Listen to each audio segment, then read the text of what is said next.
Épître de Paul à Timothée. Deuxième épître de Paul à Timothée. Paul, l'apôtre Paul, nous écrit ce matin. Il t'écrit, mon frère, ma soeur, monsieur, madame, ce matin, quelqu'un vous adresse une lettre. Ce quelqu'un, ce n'est pas n'importe qui. Ce quelqu'un, c'est l'apôtre Paul. Les lettres de l'apôtre Paul sont divisées en deux catégories. Les lettres qu'il écrit aux églises et les lettres dites pastorales. L'épître de Paul à Timothée est une lettre pastorale. C'est le pasteur, c'est le cœur du berger qui écrit à une de ses brebis. Et ce matin, nous sommes au bénéfice de cette lettre. L'apôtre Paul s'adresse à toi, s'adresse à nous, en tant que personne. Lorsqu'il écrit à Timothée, il y met tout son cœur. Et dans ce chapitre 2 de la deuxième épître, il va commencer par ce petit mot de 3 lettres, toi. Toi donc. C'est comme si ce matin je me permettais de dire à ma sœur Francesca, toi Francesca, et toi Liliane, et toi frère Raphaël, et toi, et toi, et toi. Et vous donnez ainsi peut-être une tâche, quelque chose de particulier. Toi, tu feras le ménage, toi, tu feras le balayage dehors, et toi, tu rangeras ceci et tu rangeras cela. C'est très personnel. Et lorsque Paul écrit à Timothée, il va employer ce ton très personnel. Et si ce texte est dans la Bible, c'est que nous pouvons nous l'approprier. Il est aussi pour nous. L'apôtre Paul nous dit donc ce matin, 2 Timothée 2, verset 1. « Toi, mon enfant, et je lis dans la version du Semeur, toi, mon enfant, puise tes forces dans la grâce qui nous est accordée dans l'union avec Jésus-Christ. Et l'enseignement que tu as reçu de moi et que de nombreux témoins ont confirmé, transmets-le à des personnes dignes de confiance. Des personnes qui seront capables, à leur tour, d'en instruire d'autres. Tel un bon soldat de Jésus-Christ. Prends, comme moi, ta part des souffrances. Celui qui s'engage dans une expédition militaire ne s'embarrasse pas des affaires de la vie civile, afin de donner pleine satisfaction à l'officier qui l'a enrôlé. On n'a jamais vu un athlète remporter le prix sans avoir respecté toutes les règles. C'est au cultivateur qui travaille dur d'être le premier à jouir de la récolte. Réfléchis bien à ce que je te dis, et le Seigneur te donnera de comprendre toutes choses. Souviens-toi de Jésus-Christ, ressuscité d'entre les morts, descendant de David, conformément à l'évangile que j'annonce. C'est pour cet évangile que je souffre, jusqu'à être enchaîné comme un criminel. La parole de Dieu, elle, n'est pas enchaînée pour autant.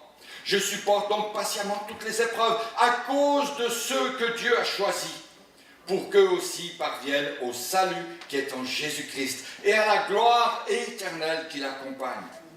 Car ces paroles sont certaines. Si nous mourrons avec lui nous revivrons. Il s'agit ici très certainement de l'hymne de l'Église primitive, frères et sœurs, le cantique de l'Église primitive. Et si nous persévérons, verset 12, avec lui nous régnerons. Mais si nous le renions, lui aussi nous reniera. Si nous sommes infidèles, lui, il demeure fidèle, car il ne pourra jamais se renier lui-même. C'est cela qu'il faut rappeler sans cesse. Recommande solennellement devant Dieu d'éviter les disputes de mots. Elles ne servent à rien si ce n'est qu'à la ruine de ceux qui les écoutent.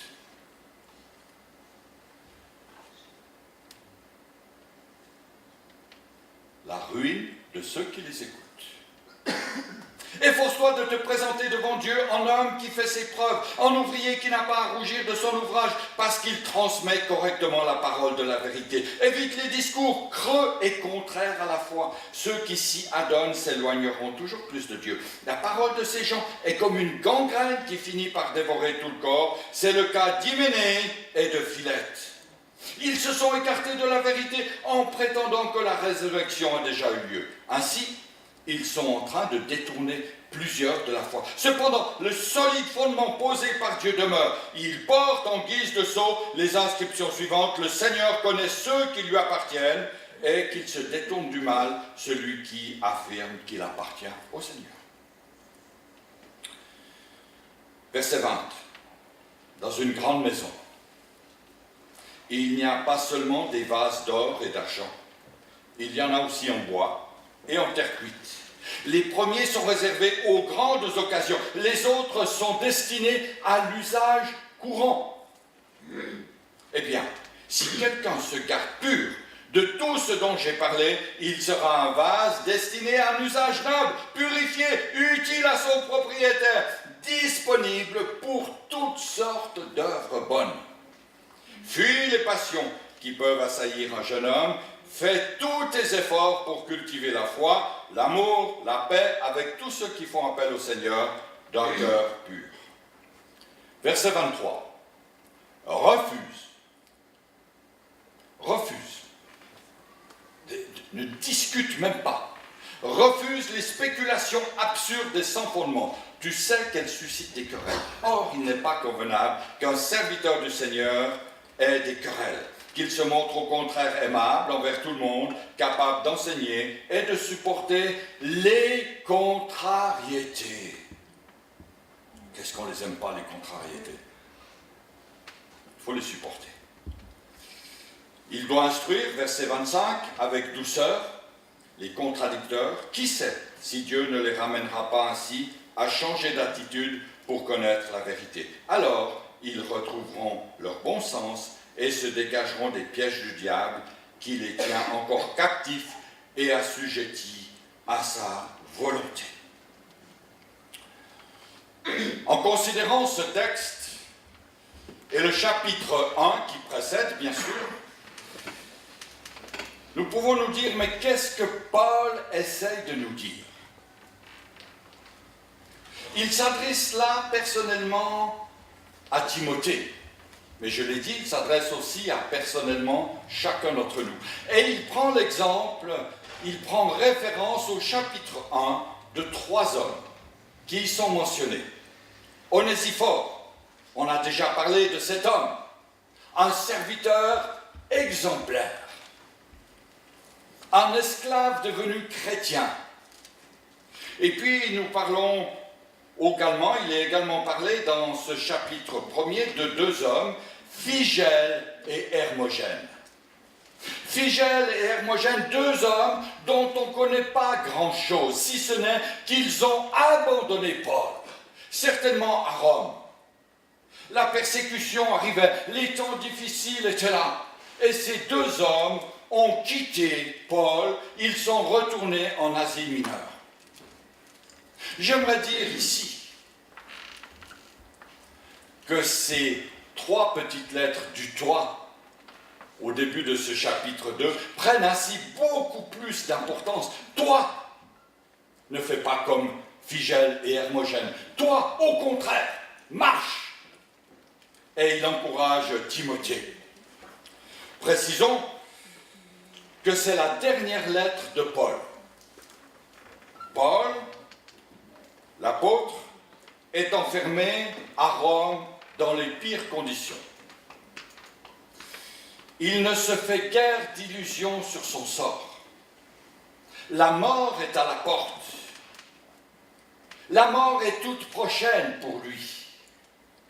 L'empereur Néron, qui règne à cette époque à Rome, est un empereur qui veut détruire l'avancée du christianisme. Il fait tout son possible pour anéantir les chrétiens, allant jusqu'à les accuser de l'incendie de la ville de Rome, le 18 juillet de l'an 64. Cette ville, à cette époque, de 800 000 habitants, étendue sur 13 kilomètres de diamètre, était devenue insalubre. C'était à quelque part le centre du monde, mais une capitale, un centre indigne, tellement il y avait de l'insalubrité. Et Néron faisait des plans pour reconstruire la ville. Mais il fallait trouver un argument pour détruire cette ville. Et il a accusé les chrétiens d'avoir mis le feu à la ville, alors que lui-même, il se tenait à l'écart. Et il regardait de loin Rome brûler. Des milliers d'habitants ont perdu la vie. Et pendant ce temps, Néron lisait des vers. Et en répression, il a envoyé 200 chrétiens dans les arènes être dévorés par les bêtes féroces. Et dans les jours qui ont suivi l'incendie, il a pris ces chrétiens, ceux peut-être qui avaient évité les lions, il les a attachés dans la ville, ceux qui restaient de la ville, et il les a utilisés comme des torches vivantes pendant la nuit. Et on peut comprendre que ces deux hommes, Hermogène et Philette, ont eu peur et sont partis, mais l'apôtre Paul, lui, dans la prison, malgré la peur, il va écrire cette lettre à Timothée. Il l'écrit en 67, c'est-à-dire à peu près 3 ans après l'incendie de Rome. Et cette lettre de Paul encourage les chrétiens. Elle nous encourage aussi à se fortifier dans la grâce qui est en Jésus-Christ.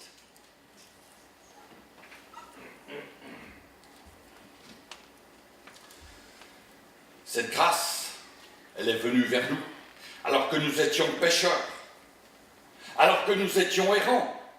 Jésus-Christ nous a touchés. Tout est grâce, frères et sœurs. Et de pouvoir être au bénéfice de ce si grand salut doit être dans nos cœurs une immense joie.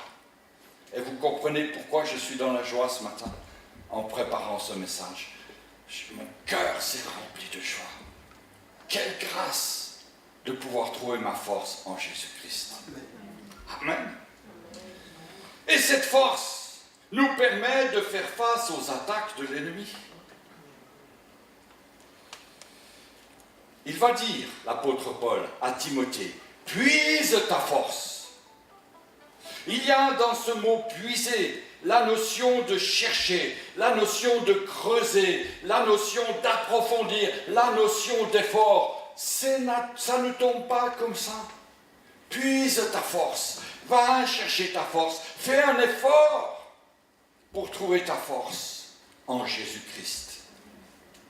La grâce qui est en Jésus-Christ, la pleine possession du salut. Et le frère Ferdinand, lorsqu'il a présenté le repas, il a parlé de cette grâce que nous avons en Jésus-Christ. Lorsque Paul écrit aux Colossiens, il donne une image extraordinaire de tous nos privilèges. Et plus le croyant trouve cette force en Christ, moins il se confie en lui-même. Oh, alléluia. Plus le croyant trouve la force en Christ, moins il va se confier en lui-même. Et quand je me confie en moi-même, je suis sûr du résultat. Sûr, certain. Je vais mettre les pieds dans le plat, je vais me casser la figure contre le mur. C'est des images. Mais nous sommes tellement faibles lorsque nous nous confions dans nos propres forces. Parce que sont-elles ses propres forces? Pas grand-chose à côté de la puissance qui vient de Christ. Et Timothée devait se confier en Jésus-Christ.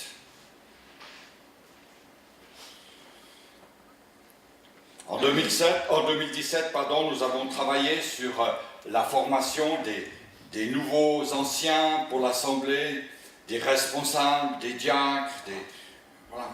Et nous croyons que ce mandat qui nous a été donné, nous voulons le confier à d'autres. Paul dit à Timothée, puise tes forces et ce que tu as reçu, confie-le à d'autres. C'est notre devoir, frères et sœurs. Nous le confions à d'autres. Là, présentement, dans ce moment, nos enfants, les ados, les jeunes sont en bas, au culte junior. Et nous pouvons bénir le Seigneur de ce que des aînés, de ce que des pasteurs, de ce que des responsables de colo, des animateurs transmettent le message du salut. Ce qu'on a reçu, on le confie à d'autres. La formation de l'Église, elle est toujours quelque chose qui nous dynamise. La formation biblique, les temps d'enseignement, les études de la parole, bien sûr, mais aussi le temps que nous passons dans les réunions de maison, dans les sous-côtes, dans ces endroits où nous pouvons ouvrir la parole, la partager ensemble, et ainsi que notre caractère puisse se développer. La Bible nous dit, en effet, dans Psaume 1, verset 1, « Heureux l'homme qui ne marche pas selon le conseil des méchants, qui ne s'arrête pas sur la voie des pécheurs. » Alléluia. Et qui ne s'assied pas en compagnie des moqueurs, mais qui trouve son plaisir dans la loi de l'Éternel, qui la médite jour et nuit. Il est comme un arbre planté près d'un courant d'eau, qui donne son fruit en sa saison, et dont le feuillage ne flétrit point. Tout ce qu'il fait lui réussit. Vous avez là la recette pour l'année 2019. Vous voulez que ça réussisse? Méditez la parole de Dieu. Étudiez la parole de Dieu. Lisez-la. Qu'elle soit cette aide pour vous, afin de ne pas s'asseoir sur le banc des moqueurs, afin de ne pas s'asseoir dans la voie des pécheurs. Frères et sœurs, j'aimerais afficher ici une vérité qui me tient particulièrement à cœur. Tout n'est pas acquis à la conversion. Il y a un travail qui se fait dans nos cœurs. Tout n'est pas acquis lorsque je sors du baptistère. Bien sûr, le salut m'est réservé, mais je dois grandir, alléluia. Et je suis parfois surpris de voir des attitudes qui ne changent pas, des comportements qui ne changent pas depuis des années. Frères et sœurs, approchons-nous du Seigneur. Et le Seigneur va transformer notre cœur. Le Seigneur va façonner notre cœur. Dans la méditation, dans la prière, notre caractère va être impacté. Bien sûr, notre âme aussi. Mais notre caractère va être impacté. Oh, je sais, vous avez des bons caractères, mais le mien, il a besoin encore d'être travaillé par le Seigneur. Je suis un impatient de nature. Et j'aimerais voir les choses bouger, au risque parfois de mettre ma volonté avant celle du Père. Notre caractère doit être travaillé. Dieu n'a jamais fini avec nous. Nous sommes toujours sur le moule du potier, sur le tour du potier, dans ses mains. Quel que soit notre âge, quel que soit notre caractère, quel que soit notre état spirituel, nous avons besoin de progresser. Et c'est mon message aujourd'hui dans ces premiers jours de 2019. Et l'apôtre va nous donner trois images qui sont extrêmement intéressantes pour nous chrétiens aujourd'hui. Il nous donne trois images qui illustrent la dynamique, la progression, l'attitude du caractère du chrétien. Rappelons ici que Timothée, même s'il a des responsabilités à transmettre dans l'assemblée, où il a des charges dans son service, dans son ministère, il est en premier lieu, comme vous et moi, un chrétien. Et Paul s'adresse à cet homme. Et il lui donne l'exemple, comme à nous, du soldat. Le soldat, lui, il doit chercher à plaire à son maître. Le soldat va chercher à plaire à celui qui l'a enrôlé. Pour nous, c'est le Seigneur que nous devons suivre, bien sûr. Sachant que le soldat doit mettre sa propre volonté de côté. Le maître, le chef, le commandant, c'est lui qui connaît la bataille. C'est lui qui assume. C'est lui qui donne les ordres. Le soldat laisse de côté sa propre volonté. Le soldat laisse de côté ce qui lui semble être intelligemment faisable.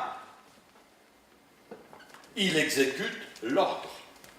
Le soldat, il vit dans la discipline et il accepte l'autorité. Et si Paul donne cet exemple du soldat à Timothée, c'est qu'il nous le donne aussi avec toute la pertinence de cet exemple.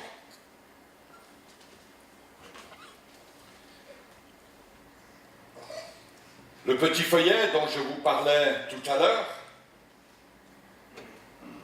résume ici la marche du chrétien. Et le pasteur Baudelec, qui a écrit ce feuillet, dit « L'obéissance est la clé qui ouvre la porte de la bénédiction. » À l'inverse, la désobéissance consciente et obstinée assure la ruine de celui qui s'y adonne. C'est très clair. Le deuxième exemple que Paul va donner à Timothée, c'est celui de l'athlète. L'athlète, il doit courir, il doit respecter les règles. Et là, lorsque Paul utilise cette image de l'athlète, il fait référence à la culture grecque, à la culture romaine, la culture des jeux, la culture des compétitions, dont les règles étaient définies par l'empereur.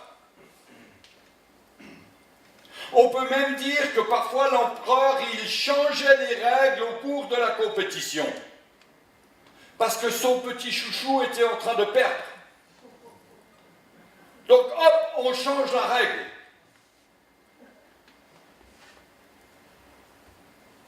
Vous me suivez? Vous êtes là? Quel gabegie à la maison quand on change les règles. Je ne sais pas si dans le couple, vous avez établi des règles. Qui fait la vaisselle, quel jour, qui ramasse les chemises, etc. Hein? Mais tout d'un coup, on décide comme ça de changer les règles. Les empereurs le faisaient. Les organisateurs le faisaient. Et Paul reprend cette image et il va dire à Timothée, il respecte toutes les règles. Waouh! Respecte les règles. Le coureur, l'athlète, ce n'est pas lui qui définit les règles.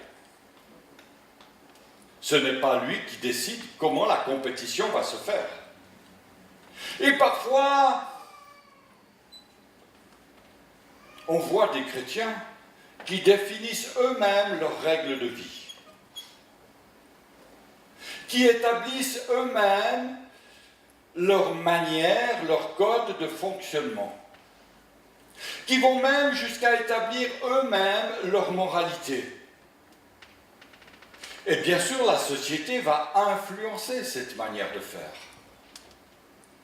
où on ne sait plus finalement ce qui est bien et ce qui est mal. Quelles sont nos règles au début de cette année? Sommes-nous prêts à respecter toutes les règles, bien sûr, que le Seigneur nous donne? Le respect des règles. Rappelons-nous, ce n'est pas nous qui définissons les règles, c'est le Seigneur lui-même. Et l'apôtre Paul va même dire que celui qui ne respecte pas les règles est disqualifié. Cela veut dire que la couronne ne revient qu'à celui qui a combattu selon les règles définies par Dieu. La couronne, frères et sœurs, pas la couronne de Miss France, ça on n'en a rien à faire. Mais la couronne, celle qui est réservée à celui qui se confie en Dieu et que l'on recevra au jugement dernier. La couronne n'est réservée, dit l'apôtre Paul, qu'à celui qui combat selon les règles. Un coureur dans l'Antiquité qui ne respectait pas les règles était automatiquement disqualifié. Il n'y a pas de discussion possible. Et puis, je bénis le Seigneur de ce que Paul va utiliser une troisième image, celle que j'affectionne beaucoup, et vous le comprenez facilement, celle du laboureur. Paul va définir ici le code de vie du laboureur. C'est un homme qui travaille dans la patience, c'est un homme qui est persévérant, c'est un homme qui supporte les difficultés et les contrariétés. Bien sûr, je parle ici également aux sœurs. Combien c'est difficile aujourd'hui de supporter les contrariétés et les difficultés, parce qu'on n'est pas habitué à cela. On apprend à nos enfants à s'affirmer eux-mêmes. On leur donne des modèles pour répondre, pour revendiquer. L'apôtre Paul, ici, nous encourage à supporter les contrariétés, les difficultés dans notre famille, dans notre travail, à être des témoins de Christ, dans l'Église aussi, parce qu'on a des avis différents, des couleurs de paroles différentes. On exprime des choses d'une manière différente. Et l'apôtre Paul dit « supporte les contrariétés et les difficultés ». Et puis, le Seigneur est extraordinaire, parce qu'il va encourager le laboureur à adopter son travail aux conditions. Ce que je fais ici, je ne le fais pas ailleurs, parce qu'ailleurs c'est un autre terrain. Ce que je peux vivre ici au mois de janvier, je ne le vivrai pas de la même manière au mois d'août, parce que maintenant c'est le temps de repos de la terre, et puis au mois d'août c'est le temps de la récolte. Il y a un merveilleux texte dans le livre du prophète Ésaïe, et j'aimerais vous le lire dans la version du Semeur, parce que la version Louis II a des mots peut-être un petit peu difficiles à comprendre, en tout cas des mots de plantes et de graines. Je lis donc dans Ésaïe 29, au 28, à partir du verset 23. « De toutes vos oreilles, écoutez-moi, écoutez ma parole bien attentivement. Quel laboureur laboure la terre en tout temps pour y semer ? Passe-t-il tout son temps à tracer des sillons et à herser le sol ? Après avoir aplani la surface, il y répand la nette, sème le cumin, il met le blé en ligne, puis l'orge au bon endroit, l'épeautre enfin à la lisière. C'est son Dieu qui l'instruit des règles qu'il doit suivre. C'est lui qui l'enseigne. Car on ne foule pas la nette à l'aide d'un rouleau. On ne fait pas non plus passer une roue de chariot par-dessus le cumin, mais on bat la nette au bâton et on bat le cumin au fléau.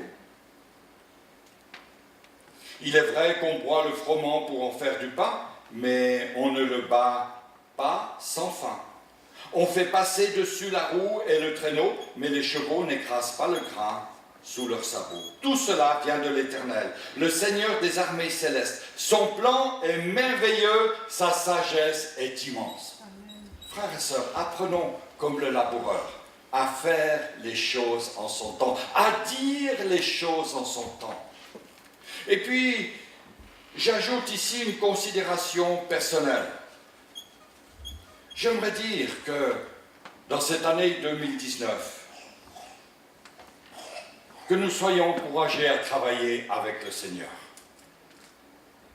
J'insiste sur cette petite phrase qui peut paraître anachronique, mais qui a tout son sens. Je l'explique. Souvent, on entend des hommes, des femmes pleins de bonne volonté, qui disent à juste titre « Je fais ceci et cela pour le Seigneur ». Alléluia. Que Dieu bénisse ce travail, frères et sœurs. Mais c'est beaucoup mieux de dire « Je le fais avec le Seigneur ». Comprenez-moi bien. Lorsque je fais quelque chose pour le Seigneur, je le fais de tout mon cœur, certainement. Mais ma finalité n'est pas du tout la même que si je la fais avec le Seigneur. Je peux faire de très bonnes choses pour le Seigneur. Et le Seigneur en est certainement très heureux. Mais je le fais avec une notion personnelle. Je le fais pour le Seigneur. Que nous puissions faire toutes choses avec le Seigneur. Lorsque je fais le ménage, lorsque je témoigne, lorsque j'apporte une parole, lorsque je prépare les chants pour la musique, pour la louange, faisons-le avec le Seigneur. Alléluia. Que toutes nos prérogatives humaines soient laissées de côté. Et puis, je dirais finalement que le Seigneur nous encourage dans cette marche à chercher à lui plaire. Je cherche à me plaire à mon maître. Je cherche à être cet homme, cette femme que le Seigneur cherche et que le Seigneur aimerait trouver.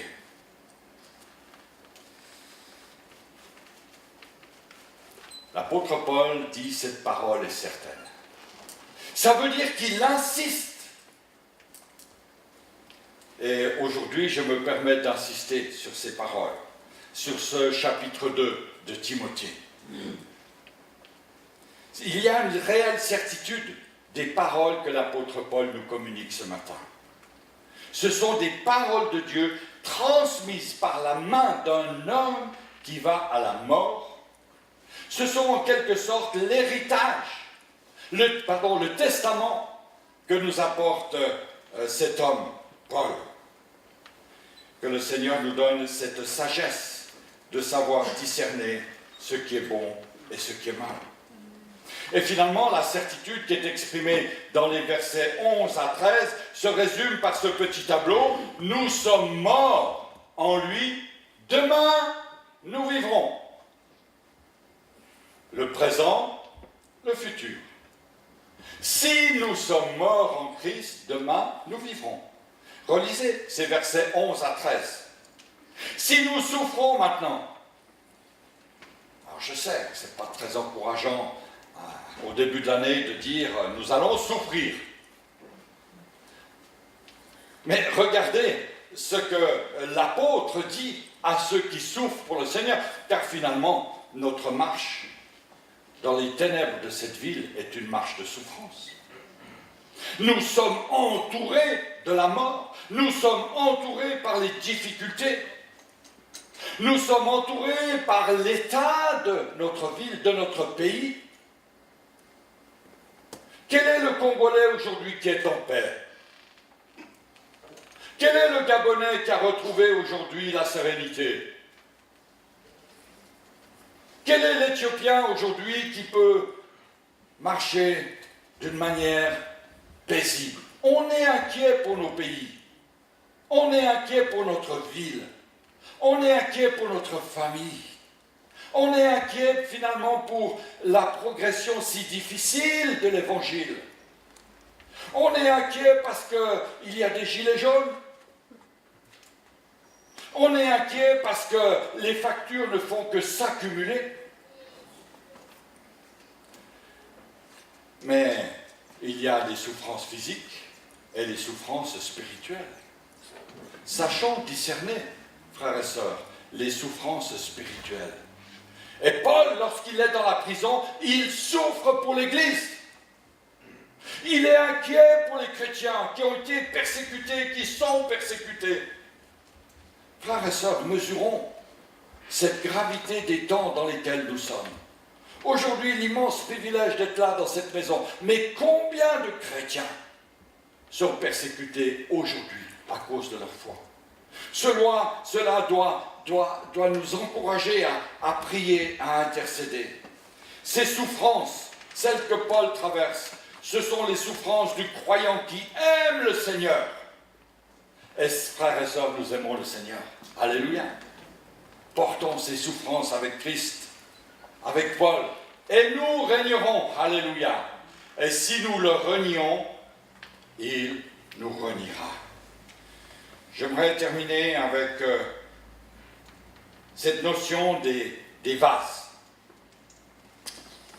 Regardez la vitrine, il y a une nouvelle vitrine à l'extérieur, pleine de vases, et la Bible nous parle beaucoup des vases. La personne qui a fait la vitrine a pris la concordance et a cherché tous les mots, les attributs, les adjectifs qui concernent les vases. Vous pouvez faire une vraie étude biblique là sur le trottoir. Allez regarder. Surtout, ne prenez pas les vases. Il y a un vase qui est marqué vase en or. J'aimerais vous dire, c'est un faux. D'accord ? Pour que les choses soient très claires entre nous. Mais inspirons-nous de cette notion du vase. Et l'apôtre Paul dit à Timothée, dans une maison, il y a plusieurs sortes de vases. Il y a les vases d'honneur et il y a les vases vils, les vases de bois, les vases de terre. Et lorsque l'apôtre Paul parle de ces vases, il parle de l'Église. Et ça m'a longtemps interpellé.